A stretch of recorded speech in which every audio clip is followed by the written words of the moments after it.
அனைவருக்கும் வணக்கம். மற்றும் ஒரு மக்கள் சேவை நிகழ்ச்சியில் உங்கள் அனைவரையும் சந்திப்பதில் மகிழ்ச்சி அடைகின்றோம். இந்த வாரமும் மக்கள் சேவை நிகழ்ச்சியில் ஒரு முக்கியமான விஷயம் பற்றி பேசப் போகின்றோம். கடந்த ஒரு சில வாரங்களாக தொடர்ச்சியாக நாங்கள் மக்கள் சேவை நிகழ்ச்சியில் ஒரு விழிப்புணர்வூட்டும் அல்லது ஆர்வத்தை தூண்டும் அங்கீகரிக்கும் விடயங்களை பேசிக் கொண்டிருக்கின்றோம். ஒரு சமூகம் முன்னேற்றகரமான அல்லது அபிவிருத்தி அடைந்த முன்னேறிய ஒரு மகிழ்ச்சிகரமான சமூகமாக மாற வேண்டுமானால் அந்த சமூகத்திலிருந்து வெளிவருகின்ற நபர்கள் அல்லது அந்த சமூகத்திலிருந்து முன்னேறுகின்ற நபர்கள் அந்த சமூகத்தின் பார்க்கின்ற பார்வையும் அந்த சமூகத்துக்காக அந்த நபர்கள் செய்கின்ற சேவையும் நிச்சயமாக அந்த சமூகத்தை முன்னேற்றமடைய செய்யும். அந்த வகையில் கடந்த ஒரு சில வாரங்களாக நாங்கள் தொடர்ச்சியாக மக்கள் சேவை நிகழ்ச்சியினூடாக இவர்களோடு நாங்கள் பேசி வருவதற்கான காரணம், முதலாவது இந்த சமூகம் பால் அக்கறையுள்ள மனிதர்கள் பற்றி எங்களுடைய சமூகத்தின் மத்தியில் ஒரு பார்வையை அல்லது அவர்கள் செய்கின்ற சேவைக்கான ஒரு அங்கீகாரத்தை ஊடகம் ரீதியில் வழங்க வேண்டும் என்ற ஒரு காரணம். மற்றது பார்த்து கொண்டிருக்கின்ற ஒவ்வொரு நபரும் அல்லது பார்த்து கொண்டிருக்கின்ற நீங்களும் கூட இந்த சமூகத்துக்கு, எங்களுடைய சமூகத்துக்கு, எங்களுடைய கிராமத்துக்கு, எங்களுடைய ஊருக்கு, எங்களுடைய பாடசாலைக்கு இவ்வாறு எங்களுடைய நாங்கள் பாவித்த அல்லது நாங்கள் புழங்குகின்ற அல்லது நாங்கள் வாழுகின்ற இந்த இடத்துக்கு எங்களாலான ஒரு அடியேனும் ஒரு உதவியேனும் எடுத்து வைக்கின்ற சந்தர்ப்பத்தில் நிச்சயமாக ஒரு சமூகத்தை முன்னேற்றகரமான சமூகமாக மாற்றி எடுக்க முடியும். நிச்சயமாக அதற்காக ஒவ்வொருவரும் தங்களுடைய உளம் சார்ந்து நியாயத்தோடு நடந்து கொள்கின்ற சந்தர்ப்பத்தில் இவ்வாறான விடயங்கள் அதிகமாக நடைபெறும்.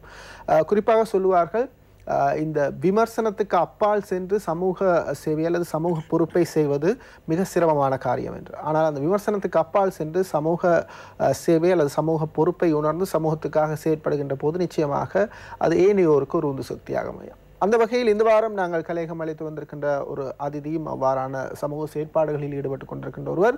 அவரோடு நாங்கள் பேசி அவர் செய்கின்ற சேவைகள் பற்றியும் அவர் செய்கின்ற அந்த செயற்பாடுகளுக்கான ஒத்துழைப்பு பற்றியும் அந்த செயற்பாடுகளில் உங்களுடைய பங்களிப்பை எவ்வாறு வழங்கலாம், நீங்கள் எவ்வாறு பயன்பெறலாம் என்பது பற்றியுமான விடயங்களை இந்த வார மக்கள் சேவை நிகழ்ச்சியில் பார்க்கலாம். இந்த வார மக்கள் சேவை நிகழ்ச்சியில் நாங்கள் பேசப்போகின்ற அதிதி சமூக ஆர்வலர், சமூக சேவையாளர் செந்தில் குமரன் அவர்கள். வணக்கம். வணக்கம். நிகழ்ச்சிக்கு உங்களை அன்போடு வரவேற்கின்றோம் செந்தில்குமரன். நன்றி. இந்த சந்தர்ப்பத்தை குறிப்பாக செந்தில்குமரனை பற்றி நாங்கள் பல விடயங்களை இணையதளங்கள் வாயிலாக இங்கே நடைபெற்றுக் கொண்டிருக்கின்ற அண்மைய நாட்களில் அவர் செய்து கொண்டிருக்கின்ற விடயங்கள் பற்றி அறிந்து கொண்டதில் அவரை நாங்கள் இங்கே அழைத்திருக்கின்றோம். செந்தில்குமரன், உண்மையில் நீங்கள் கனடாவை சேர்ந்தவர், இப்போது இலங்கை வந்து இலங்கையில் இருக்கின்ற உங்களுடைய சமூகத்துக்கான செயற்பாடுகளில் ஈடுபட்டு கொண்டிருக்கின்றீர்கள். உங்களை பற்றி ஒரு அறிமுகத்தோடு நிகழ்ச்சியை நாங்கள் ஆரம்பிப்போம். நிச்சயம். என் பேர் செந்தில்குமரன். நான் கனடாவில் ஒரு விளம்பரத்துறையில் ஆலோசகராக வேலை செய்கிறேன். என்னுடைய பேஷன், என்னுடைய விருப்பம் பாடுறது. அதனால நான் அந்த மின்னல் என்ற ஒரு நிகழ்ச்சிகளை நடத்தி கொண்டு வந்தேன்.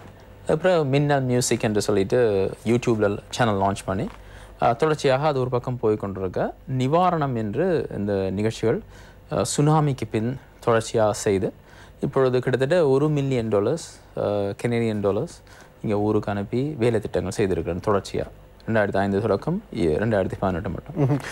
செந்தில்குமரன், உங்களை பற்றி சொல்லியில் வந்து மின்னல் செந்தில்குமரன் அப்படின்னு சொல்லி உங்களை அழைப்பதாக குறிப்பிட்டிருந்தீர்கள். அதேவேளை இந்த சமூக செயற்பாடுகள் ஒவ்வொரு வகைப்படுத்தப்பட்டு செய்து கொண்டிருப்பதாக நாங்கள் முதலில் பேசுகின்ற போது அறிந்து கொண்டுவிடும். ஒவ்வொன்றாக நாங்கள் பார்க்கலாம். உங்களுடைய பிரதானமான ரிலீஃப் அல்லது நிவாரணம் என்ற அந்த துணைப்பொருளின் கீழ் வழங்குகின்ற விடயங்கள் என்னென்னவாக இருக்கின்றது? எவ்வாறு அந்த கரு உருவானது? நிவாரணம் என்பது ஒரு ஒரு காமன் வேர்ட். அதாவது எல்லா நிவாரணம் என்பது பலவற்றுக்கும் பயன்படுத்தலாம். இப்பொழுது இதய சித்திரை சிகிச்சை என்பது அதன் கீழ் அடங்கும். வாழ்வாதாரங்கள் அடங்கும். நடமாடும் மருத்துவ சேவை கிளிநொச்சியில் அது அடங்கும். அப்படி அதை ஒரு பொதுவான ஒரு பேரோடு பல கோணங்களில் நான் பயணிக்கின்றேன். அதில் முக்கியமாக ஒன்று இலவச இதய சத்திர சிகிச்சை.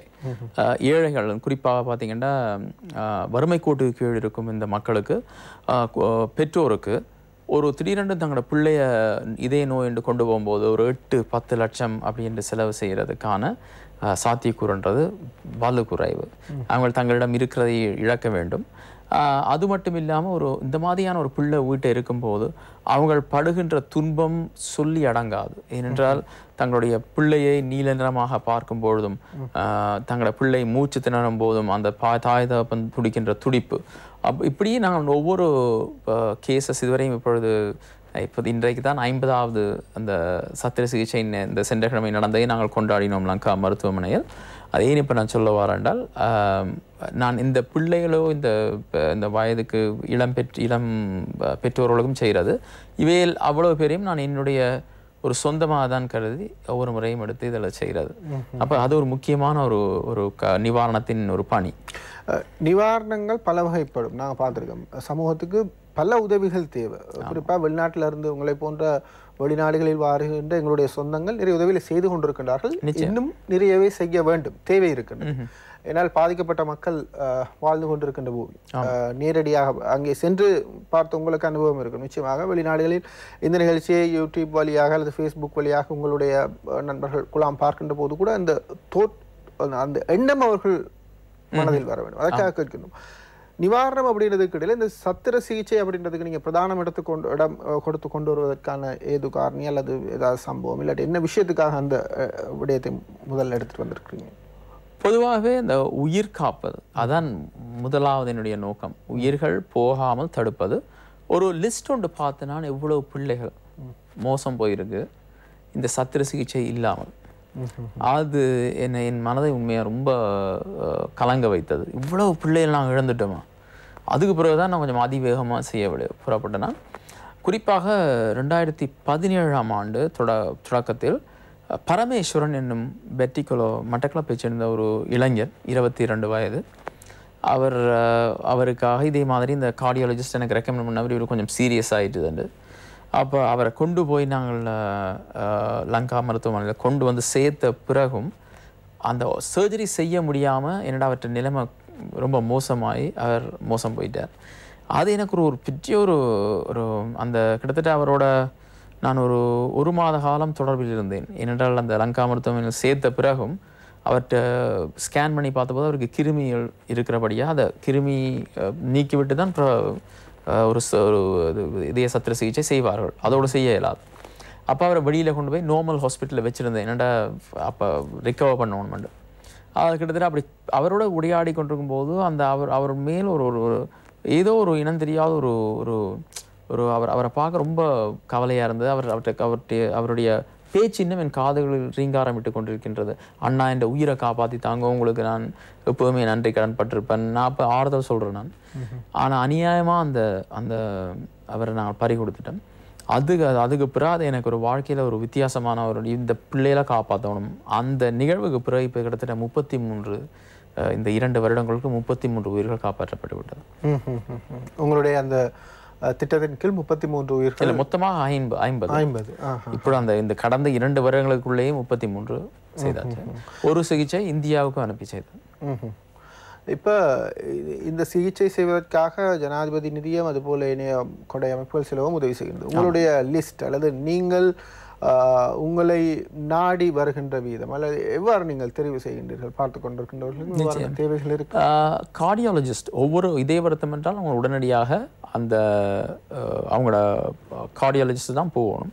அவங்க செக் பண்ணிவிட்டு எனக்கு சொல்லுவாங்க, இந்த மாதிரி அந்த வெயிட்டிங் லிஸ்ட்டில் எந்தெந்த ஆட்களுக்கு கொஞ்சம் கவர்மெண்ட் ஹாஸ்பிட்டலில் இருந்தால் எனக்கு அந்த ரிக்வெஸ்ட் வரும், இவங்க கொஞ்சம் சீரியஸாக இருக்கிறாங்க, இவங்களை எடுத்து செய்தால் பெட்டர்ன்னு. அப்போ அந்த அடிப்படையில் வரும் லிஸ்ட்டை நான் பார்த்து அவங்களோட வீட்டுக்கு என்னுடைய இணைப்பாளர் இங்கே வாணன் என்பவர் இருக்கிறார், பெட்டிக்குலோட செந்தில்நாதன் என்பவர் இருக்கிறார். அவர்களை வீட்டுக்கு அனுப்பி இவங்களோட ஃபைனான்ஷியல் ஸ்டேட்டஸ் என்ன, இவங்களுக்கு உண்மையாக இந்த ஆப்ரேஷனை தனியாக செய்ய முடியுமோ, மேபி பாதி தந்து நாங்கள் மிச்ச பாதியை கவர் பண்ணலாமோ, இதெல்லாம் அனலைஸ் பண்ணிவிட்டு அதுக்கேற்ற மாதிரி நான் இவையெல்லாம் கொழம்பு கொண்டு வந்து செய்கிறது. இதுதான் அந்த முறை, அந்த ப்ராசஸ்.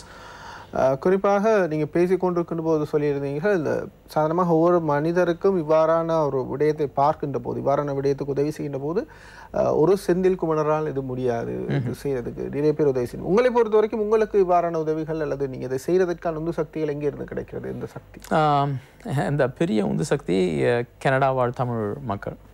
அவங்களுக்கு நான் உண்மையாக குறிப்பாக நன்றி சொல்லணும். இந்த புலம்பெயர் மக்கள் அவங்களோட நான் பல இன்டர்வியூலையுமே நான் சொல்லியிருக்கிறேன், கடவுள்களை பல பேர் கோவிலில் போய் பார்க்குறது, நான் நேராக பார்த்துருக்கிறேன் மனித ரூபத்தில் பல பேரை, கனடாவிலும் சரி இப்பொழுது ஆஸ்திரேலியாவில். அவங்களெல்லாம் நான் பார்க்காட்டிலும் அவங்க இணையத்தின் மூலமாக என்னை தொடர்பு கொண்டு தராங்க. பட் ரொம்ப அருமையான மனிதர்கள்லாம் புலம்பெயர் மக்கள் இருக்கிறாங்க. அப்போ அவங்க இல்லாட்டி இவ்வளவு நான் அந்த $1 மில்லியன் இங்கே அனுப்பியிருக்கவே சாத்தியமாகாது. ஆகவே அந்த உதவிகள் வந்து சேருகின்றது. இப்போ நாங்கள் உதவி செய்ய சொல்லி இந்த சமூக செயற்பாடுகள் பற்றி தெரியப்படுத்துகின்ற போது சொல்லுகின்ற விடயம், ஒன்று நாங்கள் நேரடியாக போய் உதவி செய்யலாம், இல்லை உதவி செய்பவர்கள் மூலம் உதவி செய்யலாம், உதவி செய்கின்றவர்களுக்கு உதவிகளை செய்யலாம், வாய்ப்புகள் இருக்கிறது. நாங்கள் இது பற்றி பேசுகின்ற போது உங்களுடைய ஏனைய பணிகள் பற்றியும் நாங்கள் பேசுவோம். மக்கள் சேவை நிகழ்ச்சியில் நாங்கள் இந்த வாரம் பேசிக் கொண்டிருக்கிறது, கடந்த சில வாரங்களாக நாங்கள் தொடர்ச்சியாக இது பற்றி தான் சொல்லிக் கொண்டிருக்கின்றோம். காரணம், இந்த நிகழ்ச்சியை பார்க்கின்ற ஆயிரக்கணக்கான லட்சக்கணக்கான மக்கள் நேரடியாக உதவி செய்யாவிட்டாலும் ஒருவர் இருவர் இவ்வாறான நிகழ்ச்சிகளின் மூலம் பார்த்த இந்த உதவி செய்த நபர்களோடு சேர்ந்து பயணிப்பது, அல்லது தனியாக உதவி செய்வது, அல்லது சமூகத்தின் பால் ஒரு நம்பிக்கையை விதைப்பது, இவ்வாறான விடயங்களை பற்றி சொல்லலாம். குறிப்பாக இந்த விடயங்கள் வருகின்ற போது மிக கடினமான ஒரு விடயம் இந்த கணக்கு வழக்குகளை பேணுவது. அதுபோல் எங்களுக்கு உதவி செய்பவர்களுக்கு நாங்கள் அதனை ஒரு டிரான்ஸ்பேரண்டாக, ஒரு வெளிப்படைத்தன்மையாக மேற்கொள்வது, இவ்வாறான பல சவால்கள் இருக்கின்றது. நீங்கள் எப்படி செந்தில்குமரன் அந்த விடயங்களை கையாளுகின்றீர்கள்? நல்ல ஒரு கேள்வி. 2005ஆம் ஆண்டு நான் தொடங்கும் போதே இந்த நிவாரணம் சுனாமிக்கு பிறகு என்னுடைய துணைவியாரும் நானும் இருந்து பேசிய போது, பணம் என்பது ஒரு கெட்ட பேரை கொண்டு வரும், இது எவ்வளோக்கு டிரான்ஸ்பரண்டாக இருக்கணுமோ நான் இருக்கணும். அந்த ரீதியிலே அந்த காலம் தொடக்கம் நாங்கள் அந்த ஒரு நிகழ்ச்சி ஒன்று செய்தால் உடனே அந்த அடுத்த கிழமை அந்த பேப்பரில் யார் யார் கொடுத்தா என்ற பட்டியலையும் போட்டு, எவ்வளவு அமௌண்ட் கொடுத்தாங்கன்றதையும் போட்டு, நாங்கள் யாருக்கு கொடுத்தோம்ன்றதையும் போட்டு விடுவோம். அப்போ இதில் ஒளிவு மறைவு என்பதே ஒன்றும் இல்லை. இப்பொழுது ஃபேஸ்புக் இருக்கிறது. நீங்கள் என்னுடைய ஃபேஸ்புக்கில் பார்த்துருப்பீங்க. நீங்கள் $1 கொடுத்தாலும் இன்னார் கொடுத்தது, யார் கொடுத்த அந்த இதோட அந்த கணக்கு வரும். எந்தெந்த ஹாஸ்பிட்டலுக்கு ரிசீட் அனுப்பணும் அதன் ஃபுல் நான் ஒரு 2 மாதத்துக்கு முன்னம் போட்டிருந்தேன். நான் கடந்த 3 ஆண்டுகளில் நான் அனுப்பிய $200,000, அதாவது 23 மில்லியன் எந்தெந்த நிறுவனங்களுக்கு அனுப்பப்பட்ட ஃபுல் பட்டியலும் அந்த ஒரிஜினல் பேங்க் ரெக்கார்ட்ஸும் போட்டிருந்தேன் நான். அப்போ அப்படி செய்கிறபடியாக மக்கள் வந்து இதில் இப்போ கடந்த 3 ஆண்டுகளாக எங்களை முழு செலவும் நானே ஏற்கிறோம். நானும் என துணைவியாரும் அந்த அங்கிருந்து வாரதாக இருக்கட்டும், அங்கே நிகழ்ச்சிகள், பாடல் நிகழ்ச்சிகள் செய்வதாக இருக்கட்டும், எல்லாமே நாங்கள் இப்போ எங்களோட மனமான் இது ஒரு கடவுளுக்கு செய்யும் பணியாக நான் செய்கிறோம். அந்த ரீதியில் அதை பார்க்குற மக்களுடன் என்ன யோசிக்கிறாங்க, இது இவர்கிட்ட கொடுத்தா 100 விதம் போகுது, கொடுப்போம், ஹெல்ப் பண்ணுவோம்னு தான் இப்போ நியாயமாக ஆதரவு பெருகி கொண்டு வருது. அதுக்கு நான் இறைவனுக்கும் அந்த மக்களுக்கும் நன்றி சொல்கிறேன். அதுபோல் இந்த வாழ்வாதாரம் அப்படின்றது மிக முக்கியமான விஷயம். சொல்லுவாங்க, இப்போ வந்து நேரடியாக ஒரு பணம் கொடுத்து உதவி செய்வதை விட பணம் வருவதற்கான வழியை செய்து கொடுக்கின்ற போது வாழ்வாதாரத்தை மேம்படுத்துகின்ற மிக முக்கியமான ஒரு விடயமாக அது அமையும். உங்களுடைய திட்டத்திலும் கூட அந்த வாழ்வாதார உதவிகள், வாழ்வாதார திட்டங்களை வடிவமைப்பது போன்ற விடயங்களை நீங்கள் செய்து கொண்டு வருகிறீர்கள். அது எவ்வாறு செய்யப்படுகின்றது? அது இப்போ கிட்டத்தட்ட 100 வாழ்வாதாரங்கள் இப்போ கிட்டத்தட்ட வந்துட்டுது.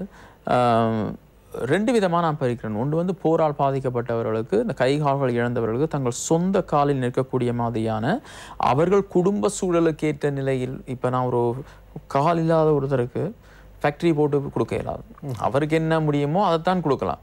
அப்போ அந்த வீட்டு அவருக்கு ஒரு மாடண்டா அவரே சொல்கிறார், தனக்கு ஒரு மாதம் இதால் ஒரு 12,000 15,000 வருமுண்டு. அப்போ அவர்களுக்கு ஏற்றதை கொடுத்து விட்டு நாங்கள் மானிட்டர் பண்ணுறோம். கொடுத்தது மட்டும் இல்லாமல் அவருக்கு தொடர்ச்சியான கவுன்சிலிங், வாணன் என்னுடைய உதவியாளர் நெடுக அவரோட தொடர்ச்சியில் இருப்பார், தொடர்பு கொண்டிருப்பார். இரண்டாவதாக, இப்போ இந்த நாட்டிலே கிட்னி வருத்தத்தால் ரொம்ப பேர் பாதிக்கப்பட்டிருக்காங்க. 38 பேர் கிட்னி பேஷண்ட்ஸ். அப்போ ஏதோ சம்திங் ராங் அதில். ஆனால் இவங்களுக்கு இந்த லாங் டேர்மாக திங்க் பண்ணுற நேரத்தில், அதே நேரத்தில் எப்படி இந்த நோயினை தடுப்பது பிறருக்கு வராமல், ஷார்ட் டேர்முக்கு என்ன செய்கிறோம்டா, இந்த இவ்வளவு ஃபேமிலியும் ரொம்ப கஷ்டப்படுறாங்களே. ஏனென்றால் ஒரு கிட்னி வருத்தத்தில் இருக்கிறால் டயாலிசிஸுக்கு ஜெஃப்னாவுக்கு போய், இல்லைன்னா முல்லைத்தீவு அவங்களோட ஹாஸ்பிட்டலுக்கு போய் வரணும். அப்போ அவங்களுக்கான செலவுகள், ஒவ்வொருக்காக போயிட்டு வர செலவுகள், அவங்க வேலையை விட்டுட்டு போகணும், இன்னொருத்தர் கூட்டி கொண்டு போகணும். அப்போ இவங்க என்னட்ட பண உதவி கேட்டார்கள். நான் சொன்னேன், ஓகே, பண உதவி தாராண்டா ஒவ்வொரு மாதமும் நாங்கள் தந்து கொண்டிருக்கணும், உங்களுக்கு வாழ்வாதார உதவியாக ஒன்றை செய்கிறோம். என்னன்னா ரொம்ப சந்தோஷப்பட்டாங்க. அப்போ அவைகளுக்கு சில பேருக்கு கடை, சில பேருக்கு மாடு வந்து இப்போ அதுவும் நடக்குது. இப்போ 2 விதமாகவும் செய்கிறேன். ஒன்று மருத்துவ உதவி என்று வார ஆட்களுக்கு வாழ்வாதாரம் கொடுத்து அவங்களுக்கான அந்த மருத்துவ செலவுகளை குறைத்து நாங்கள் அவங்களோட சொந்த காலில் நிற்க வைப்பது, ஒரு தன்னம்பிக்கையை கொடுப்பது.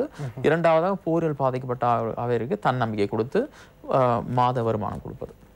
இப்போ நான் பேசிக்கொண்டிருக்கின்ற போது சொன்ன ஒரு விஷயம் தான், இந்த தன்னம்பிக்கை கொடுக்குற நேரம் சமூகத்தின் பார்வை அவர்கள் மாற்றிக்கொள்ள வேண்டும். நிச்சயமாக மாற்றிக்கொள்ளணும் அப்படின்னு சொல்றதை விட இந்த உதவிகளை செய்வதற்கான மனப்பாங்களை உருவாக்கி கொள்ள வேண்டும். இப்போ நீங்கள் புலம்பெயர் நாடுகளிலிருந்து இங்கே வந்து செய்கின்ற உதவிகள் போல இங்கே பார்த்து கொண்டிருக்கின்றவர்களுக்கும் அதற்கான வாய்ப்புகள் இருக்கின்றது. சரியா சொன்னீங்க.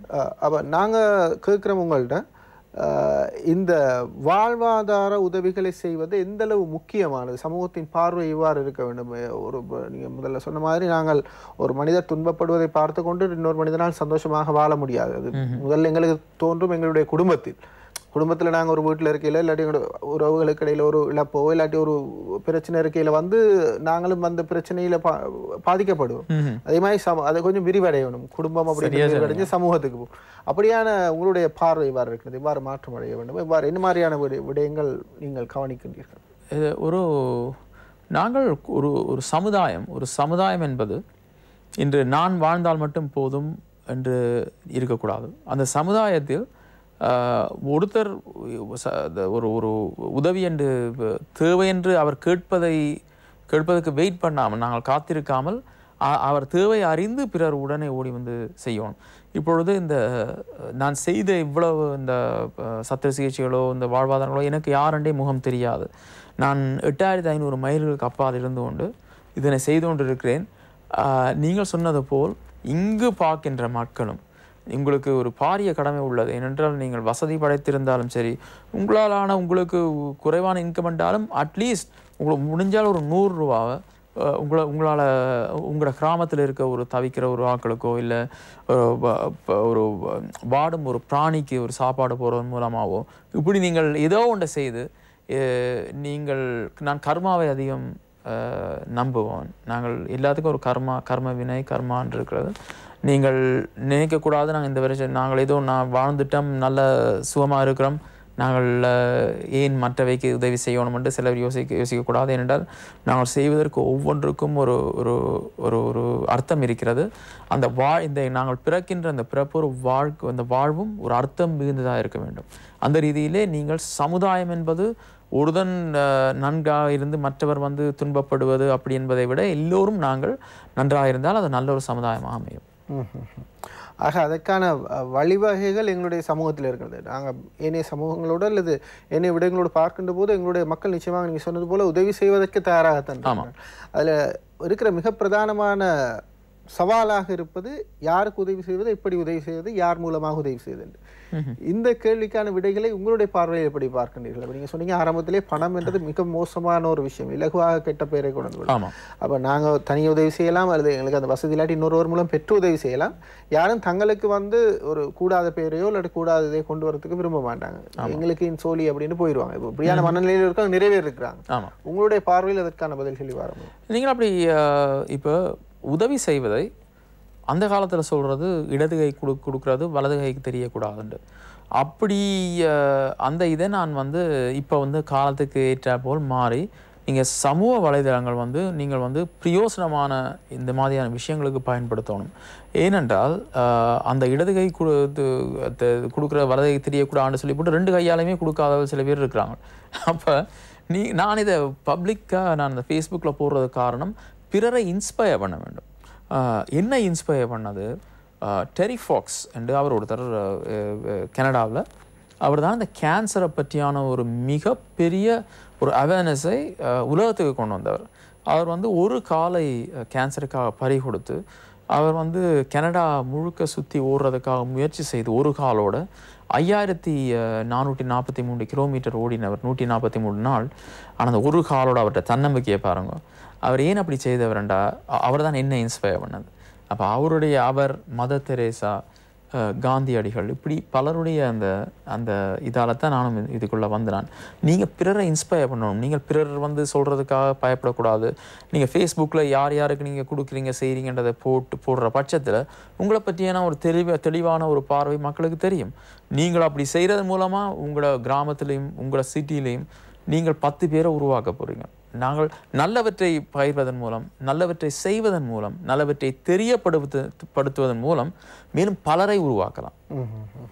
அதுபோல் இன்னொரு விஷயம் இருக்குது, நேரடியாக நாங்களும் சில இடங்களில் கவலைப்படுறது, யாரும் ஏமாறுறதுக்கு விருப்பம் இல்லை. இன்க்ளூடிங் நீங்கள் கூட பேசிகிட்டு இருக்க சொல்லுவீங்க மிக தெளிவாக நீங்கள் தெரிவு செய்கிறீங்கன்னு சொல்லி ஃபேஸ்புக் மூலம் மாறது தவிர்த்துறது நேரடியாக கள விடயங்களுக்கு போயிட்டு ஆராய்ச்சி செய்து உதாரணமாக ஒரு காரில் போய் கொண்டிருக்க ஒரு பிச்சை கேட்கொண்டு வர்றவர்களோட இவருக்கு நாங்கள் காசு கொடுக்கும் போது ஒரு நேரம் எங்களுக்கு யோசனை வருது இதை எடுத்து கொண்டு போய் இவர் குடிக்க போகிறார் இல்லாட்டி இதை போதை வஸ்து ஆகி போகிறார் அப்படின்னு சொல்லி அந்த உதவி செய்கிற மனம் ஒரு சில சமூகத்தில் தவறாக இந்த மாதிரி உதவிகளை பெற்றுக்கொள்வதன் மூலமாக இந்த உதவி செய்வர்களுடைய மனம் கூட ஒரு ஒரு விரக்தி அடைந்து செய்யணுமா அப்படின்ற ஒரு கேள்வி வருது இதை எப்படி பார்க்கின்றது அதாவது தவறான விதத்தில் உதவி செய்பவர்களை என்னடா அது நீங்கள் சொல்கிறது எனக்கு விளங்குது எப்பயுமே ஏமாற்றுபவர்கள் இருப்பார்கள் நாங்களும் இப்போ என்னதான் நாங்கள் செக் பண்ணி செய்தாலும் எங்களுக்குமே சில கேசஸ்லாம் பார்த்தீங்கன்னா நாங்கள் கிளிநொச்சியில் ஒருத்தருக்கு செய்த நான் கைகால் இல்லாமல் ஃபேஸ்புக்கெலாம் வந்திருந்தது அப்போ ஃபேஸ்புக்கில் வந்திருந்தபடியாக நாங்களும் எடுத்து உடனே செய்தது அப்போ அவருக்கு எக்கச்சக்கமான உதவிகள் போய் சேர்ந்துடுது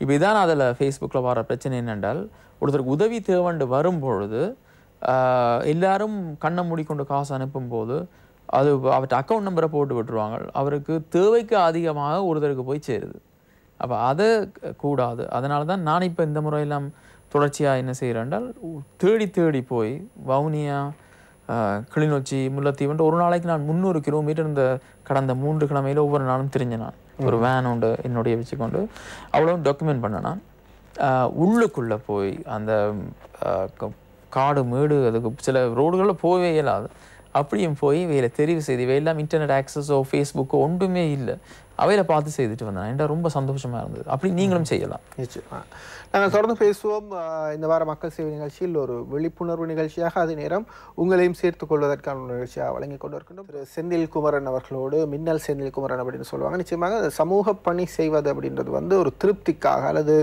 அதன் மூலமாக ஒரு ஒரு ஒரு சிலர் சொல்லுவாங்க இந்த சமூகம் சந்தோஷமாக இருக்கிற நாங்கள் உதவி செய்கிறத பார்க்கையில் வந்து எங்களுக்கு இனி இல்லைன்ற ஒரு திருப்தியும் ஒரு மகிழ்ச்சியும் கிடைக்கிறது நீங்கள் எப்படி உணர்கின்றீர்கள் செந்தில்குமார் எனக்கு அந்த திருப்தி வந்து ஒரு கிட்டத்தட்ட ஒரு போத வஸ்து மாதிரி இப்போ நீங்கள் ஒருக்கா நீங்கள் இந்த உதவி என்று செய்ய தொடங்கின பிறகு இப்போ நான் தொடர்ச்சியாக இதில் ஈடுபட்டு என் எப்படியும் ஒரு நாளைக்கு நான் ஒரு 4 hours இதில் ஸ்பெண்ட் பண்ணுறேன் நான் அங்கே கனடாவில் இருந்தாலும் சரி அது எனக்கு அலாதியான திருப்தியை தருது கிட்டத்தட்ட நான் கோவிலுக்கு அவ்வளோ போகிறது இல்லை ஏன்னா நான் கிட்டத்தட்ட ஒவ்வொரு நாளும் இந்த மக்களோட காய்ச்சி கொண்டு மக்களை பார்க்குறது இது ஒரு கோவிலுக்கு ஒரு கடவுளுக்கு செய்யும் ஒரு ஒரு ஒரு சேவையாக தான் நான் இதை பார்க்குறேன் ரொம்ப சந்தோஷமாக இருக்குது மனநிறைவாக இருக்குது அதுபோல் நாங்கள் எங்களுடைய நேரத்தில் ஒரு குறிப்பிட்ட நேரத்தை இதற்காக ஒதுக்குகின்ற போது நாங்கள் இப்போ குறிப்பாக சொல்லப்போனால் சமூக வலைதள பாவனைகள் அப்படி இல்லாட்டி ஃபேஸ்புக் பாவனைகள் இவ்வாறான ஒரு பொழுதுபோக்கு விடயங்களுக்கு ஒதுக்கின்ற நேரம் கூட மிக அதிகமாக இருக்கிறது ஆகவே நேரம் இல்லை அப்படின்ற விடயத்தை நாங்கள் முன்வைக்க இயலாது சரியா சொன்னீர்கள் ஆக்சுவலி ரொம்ப அது உண்மை நான் அது 100க்கு 200 வீதம் சொல்லுவேன் ஏன்னா சில பேர் சொல்லுவாங்க நேரம் இல்லையாண்டு நான் வந்து அங்கே ஒரு சிறந்த ஒரு கம்பெனிக்கு மார்க்கெட்டிங் எக்ஸிக்யூட்டிவ் வேலை செய்கிறேன் நான் மின்னல் மியூசிக் என்ற அந்த நிகழ்ச்சிகள் மற்றது என்னுடைய அந்த நிவாரணம் என்று என்ற குடும்ப வேலை இப்படி இருந்தும் இன்னும் நான் மேலும் மேலும் வேறு திட்டங்களை செய்து கொண்டு அந்த பழுவை சுமத்தி கொண்டு போகிறேன் ஏன் சொல்ல வருகிறேன் என்றால் மனது இருந்தால் இடம் உண்டு எங்களோட தமிழில் எல்லாமே சொல்லியிருக்கிறாங்க மனம் உண்டு ஆனால் இடம் உண்டு நிச்சயமாக நாங்கள் எங்களோட எண்ணம் போல் வாழ்வு அப்படின்னு சொல்லுவாங்க நாங்கள் மற்றவங்களுக்கு உதவி செய்ய அந்த எண்ணுகின்ற எண்ணம் எங்களுக்கு மிக அதிகமான ஒரு எங்களுக்கு எங்களுடைய தேவையை பூர்த்தி செய்யும் நிச்சயமாக நான் ஒவ்வொரு நாளும் படுக்கும்போது ரொம்ப மனநிலையோடு படுக்கிறேன் நான் எழும்பும்போதும் மனநிலையோடு எடுக்கிறேன் அதுக்கு குறிப்பாக நான் என்னுடைய துணைவியாருக்கு நான் மிகப்பெரிய ஒரு நன்றியை சொல்லணும் ஏனென்றால் அவருடைய ஒத்துழைப்பில்லை என்றால் இந்த மாதிரியான விஷயங்கள் வந்து இவ்வளோ டைம் போடுறோம் என்பது ரொம்ப சிரமமான காரியம் மேலும்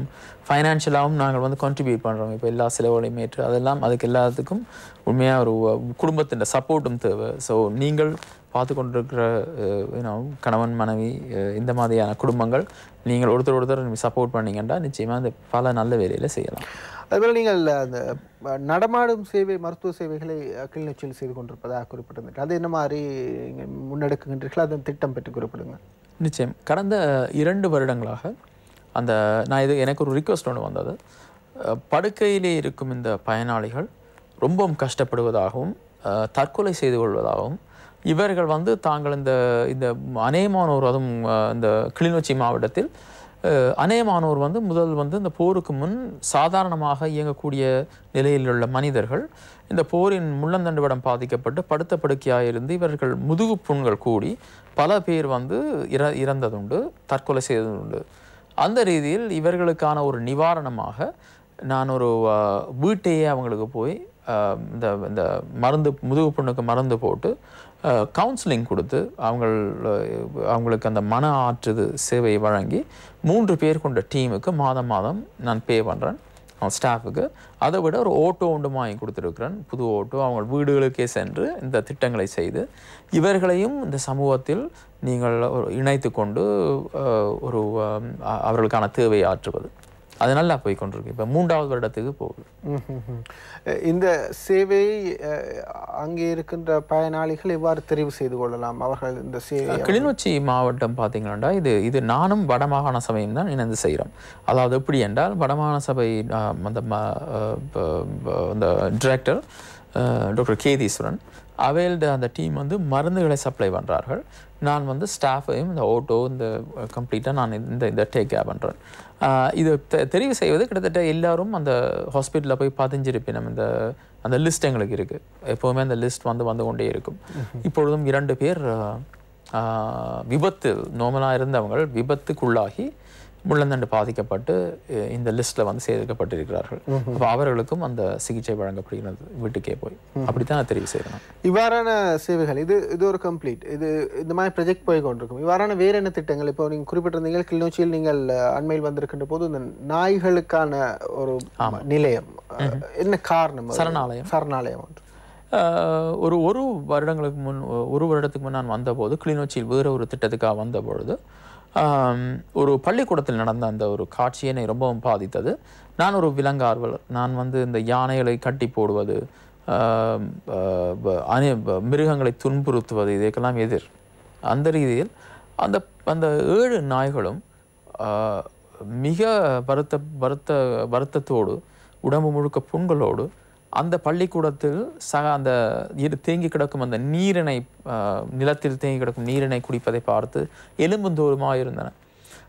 எனக்கு ரொம்ப கஷ்டமாக இருந்தது. அப்போ நான் கூப்பிட்டு அந்த நிர்வாகியை கேட்டேன், இந்த மாதிரி இந்த நாய்கள் இப்படி சஃபர் பண்ணுறதை இதை பரிதவிப்பதை இந்த பிள்ளைகள் பார்க்கக்கூடியதாக உள்ளது. இந்த பிள்ளைகள் இப்படி ஒவ்வொரு நாளும் இதை பார்க்கும்போது அந்த மரத்து போய் அவங்களுக்கு அந்த இரக்கம் என்பது சுபாவமே இல்லாமல் மரத்து போய் ஒரு மனிதர்களாக வளரப்போகின்றார்கள். நான் அப்போ அவர் சொன்னவர் என்றால், நாங்கள் தாராளமாக அந்த செய்வோம், ஆனால் நீங்கள் வந்து இதுக்கு யாரும் பிடிச்சு கொண்டு வந்து தரணும், இல்லையண்டா எங்களால் அதை செய்ய முடியாது அப்படின்னு சொன்னார்.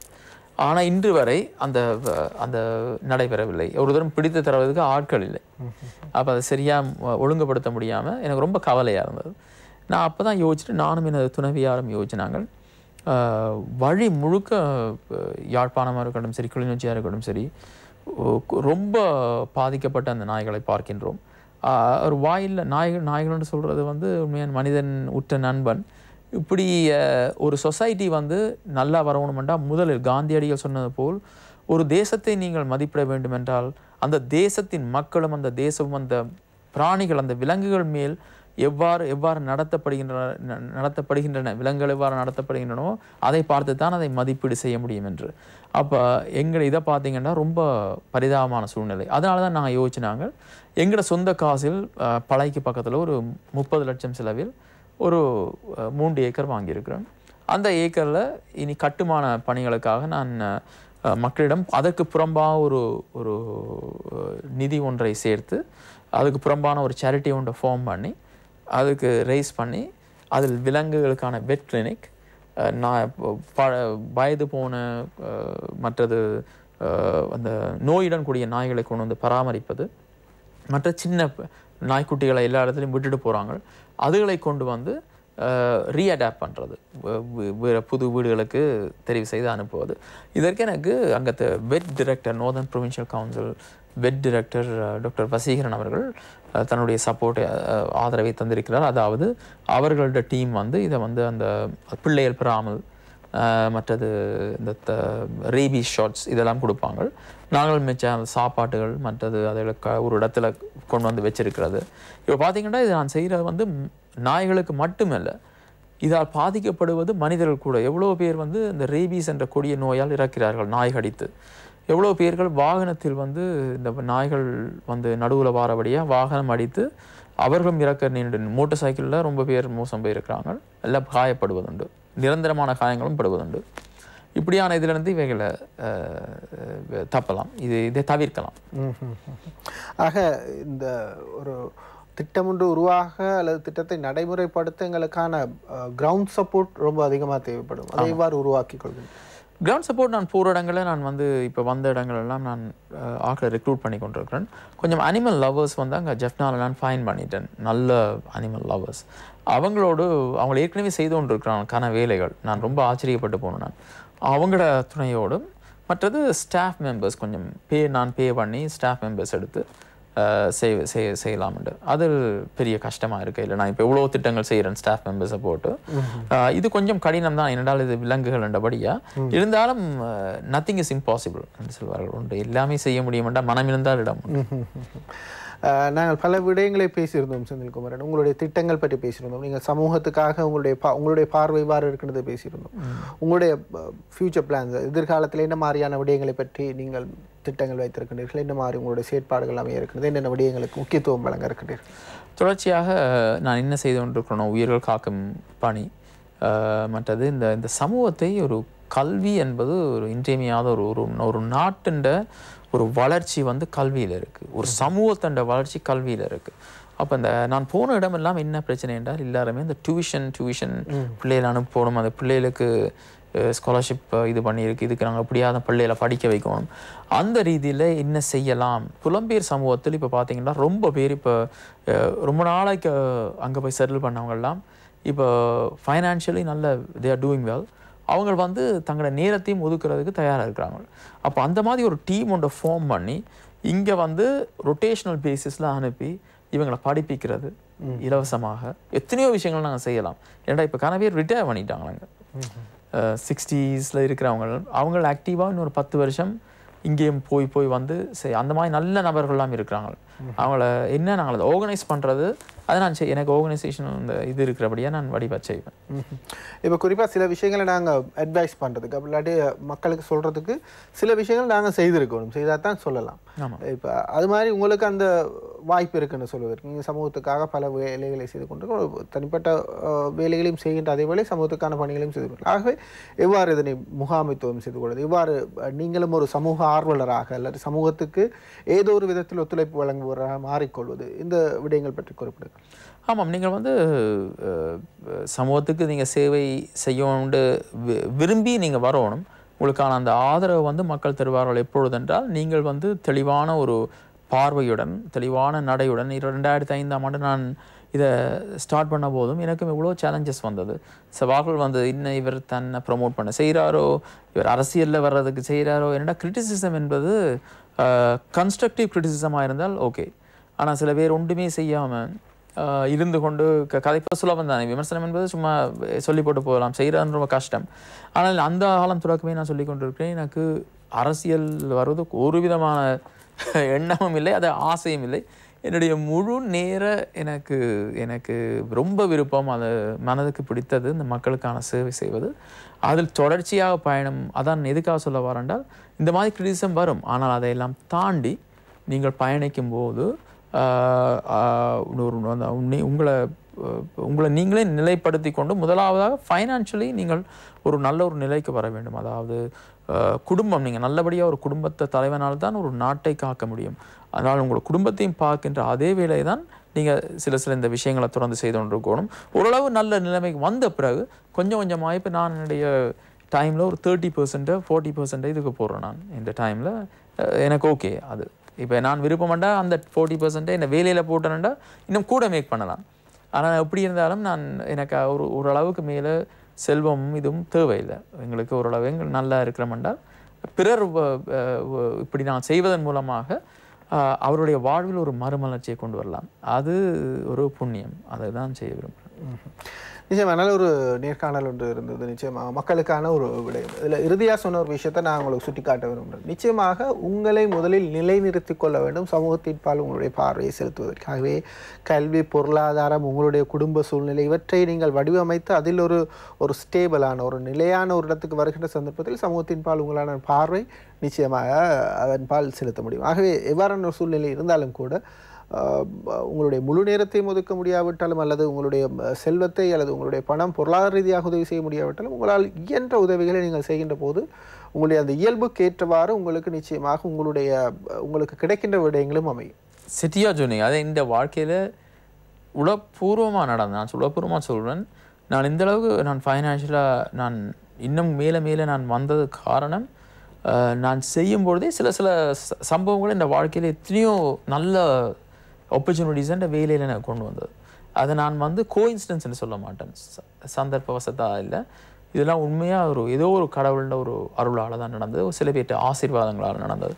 அப்போ அந்த மாதிரி நீங்கள் என்ன தான் பிஸி என்றாலும் ஒரு கொஞ்சத்தை உங்களோட டைமை நீங்கள் இதுக்கு ஒதுக்குவதன் மூலமாக நீங்கள் நிச்சயமாக ஒரு நல்ல ஒரு இதில் குறிப்பாக பாரதிதாசன் அவர்களுடைய வரிகள் ஒன்றே குலம் ஒருவனே தேவன் என்ற பாட்டில் வருது. கடவுளிலே கருணைதனை காணலாம், அந்த கருணையிலே கடவுளையும் காணலாம், நல்ல மனசாட்சியே தேவன் அரசாட்சியாம், அதில் ஒருபோதும் அந்த நல்ல ஒரு பாட்டு. அதுக்கேற்ற மாதிரி வாழ்ந்தீங்கன்னா ரொம்ப சந்தோஷமாக இருக்கும். இப்போது பல விடயங்களை நீங்கள் செய்து கொண்டிருக்கிறீர்கள். உங்களோட தொடர்பினை ஏற்படுத்த விரும்புகின்றவர்கள் எந்த வழியில் உங்களோட தொடர்பு கொள்ளக்கூடியதாக இருக்கும்? என்னுடைய ஃபேஸ்புக் பக்கம் சிங்கர் செந்தில், SINGER செந்தில். இதுக்கு போனீங்கன்னா இதில் மூலமாக எனக்கு மெசேஜ் அனுப்பலாம், என்னை பற்றியான விஷயங்களை நீங்கள் பார்க்கலாம், இந்த கணக்குகளை பார்க்கலாம், யார் யார் பயன்பெற்றவர் என்பதை பார்க்கலாம். நீங்கள் விருப்பம்னா உங்களுக்கு அந்த ஹார்ட் பிரச்சனை இருந்தால் நீங்கள் கார்டியாலஜிஸ்ட் மூலமாக என்ன தொடர்பு கொள்ளலாம். ஆக அந்த ஃபேஸ்புக் பேஜ் மூலமாக சென்று அந்த தொடர்பினை ஏற்படுத்தக்கூடியதாக இருக்கும். உதவிகளை பெற விரும்புகின்றவர்களும் தொடர்பு கொள்ளலாம் என்பதனை நாங்கள் ஞாபகப்படுத்துகின்றோம். இங்கே வருகின்ற சந்தர்ப்பத்தில் இந்த விடயங்களை எங்களோடு பார்த்து கொண்ட திரு செந்தில் குமரன், உங்களுக்கு எங்களுடைய நன்றிகளை தெரிவிக்கிறோம். நன்றி. நேர்களுக்கும் நன்றி. இந்த நேரம் பார்த்தது.